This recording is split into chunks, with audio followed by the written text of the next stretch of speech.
गजपति जिला आसी एक गर्वर खबर। ओडिशा साहित्य अकादेमी पक्षर आसंता जुलाई 25 तारिख में पालित होगा स्वर्णक्षेत्र दिवस उपलक्षे आयोजित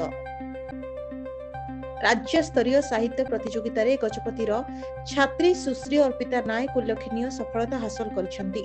प्रतिवर्ष परिचालित वर्ष मध्य राज्यर समस्त जिल्ला रे वक्तृता, कविता आवृत्ति, प्रबंध रचना और साधारण ज्ञान भली विभिन्न साहित्य भित्तिक प्रतियोगिता आयोजन करा जायतिला।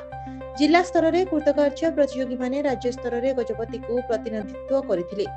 सेमानंक मध्यरु महेंद्र तनय आश्रम विद्यालय रायगड़ा ब्लॉक र 10म श्रेणी छात्री सुश्री अर्पिता नायक वरिष्ठ वर्ग प्रबंध रचना प्रतियोगिता रे प्रथम स्थान अधिकार करी जिला को गौरवान्वित करिसेंती।